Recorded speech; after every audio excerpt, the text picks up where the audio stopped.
But first, let's begin with the New York Mets. Wednesday night, the Mets and the Toronto Blue Jays completed a trade. Toronto gets lefty Matz, Steven Matz, while the Mets get three-pitcher Yennsy Diaz, Josh Winkowski, Sean Reed-Foley, all three right-handed pitchers, all three listed as prospects, although Reed-Foley does have some major league experience, does have some options left. He's only 25 years old. Winkowski's just 22.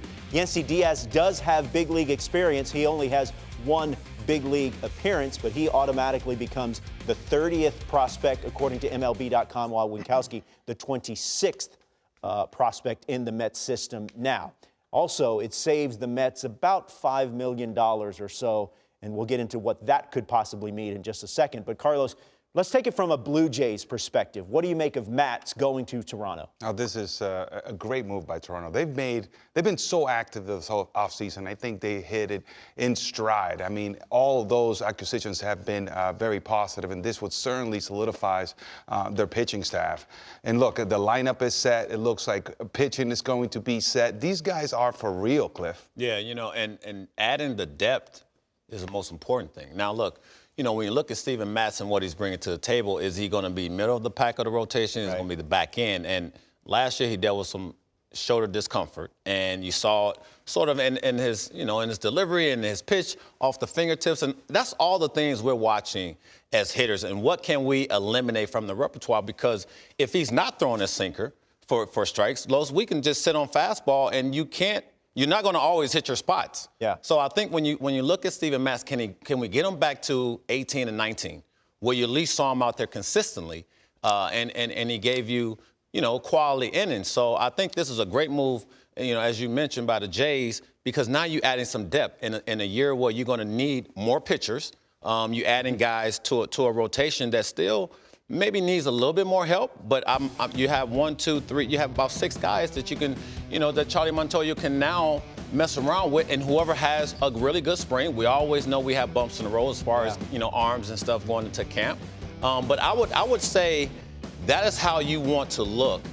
Do you have the top tier? You have options. And that's what you really want going into spring training, is just more options and more, just arms to look at as you get ready for a long season.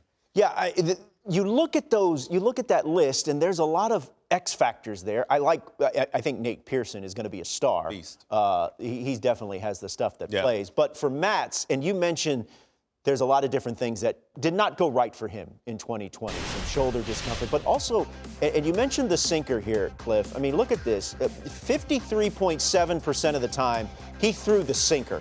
Okay, that was his highest. That's the pitch he threw most often. But Carlos, opponents slugged 678 against his sinker in 2020.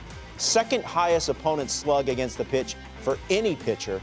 He threw his sinker over 1,300 times in 2019 and allowed 9 homers on that pitch. In 2020, he threw it 340 times and gave up 6 homers on the sinker. So hopefully he's right. Hopefully change of scenery. Maybe he gets a different point of view and different look at things, and maybe that'll turn things around for him. Yeah, look, I do not look at pitches in a vacuum. I tend not to do that because I know that you can maximize your pitch depending on what you threw the pitch before. So sequencing to me is very important. So I don't see this as a telltale sign whether he's going to be good or bad. I'm not looking at the sinker in a vacuum. Does he need it? Of course. Right. But I'm more concerned about how he uses it, Cliff, more so than, okay, this sinker is getting hit, but have you asked why? I mean, what is the answer? It's not moving as much? Right. Or when are you throwing it? That's a better question. That's a great question, Los. But in our hitters meetings we had, those were the most important things and most important factors that we sort of harped on, right? And that's the one thing that he can't eliminate, because now you're saying, okay, if we eliminate that, where's his confidence? So now I go on deck and you go on deck, and it's a total different ballgame when you can eliminate him, being comfortable throwing back-to-back sinkers, being comfortable in situations where it's a hitter's count, that he can throw that sinker and get it over and get it, up in our, in our sights, and then drop out of the zone.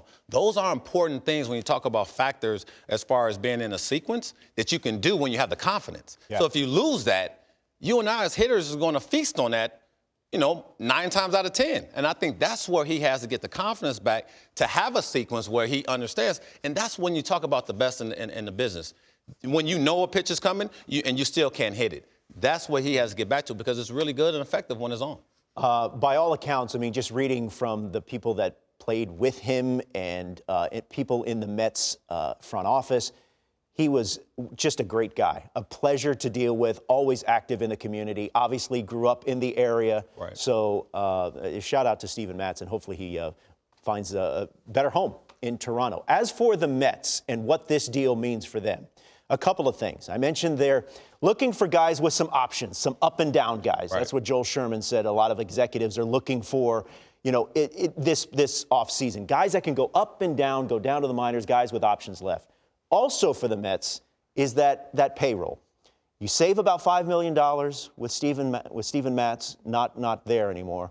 What does that mean for their pursuit of Trevor Bauer? Does that now mean they are all in and they are the front runner for Trevor Bauer? I would say yes. I mean, it makes the most sense. And when you look at the NL East, he has to be that guy for you to get through a tough division and go through the Braves. Because if you look at the Braves said, hey, we go out and get Charlie Morton. You know, we went out and got Charlie Morton. That's a big arm for them to go along with what they already have in-house. So you look at Trevor Bauer and it's like, well, we're going to have to match you. We're going to have to figure out a way. And is Trevor Bauer the guy who's going to get us over the hump and get us to what Justin Verlander was for the Astros when they went and won the World Series? Or is he going to get us through the postseason? I mean, you know, through a tough season and battle with the Braves. I love the arm. When you look at this rotation as it sits today, I'm not mad at it. You got some some good arms in there. You got a nice top of the rotation, and you throw Trevor Bauer in there. Now what you're talking, right? And that's the difference maker you're looking for when you go out and make a deal and bring in Lindor and you bring in Carlos Carrasco. It's like I'm not stopping. My window of opportunity to win is now, and I'm gonna take full advantage.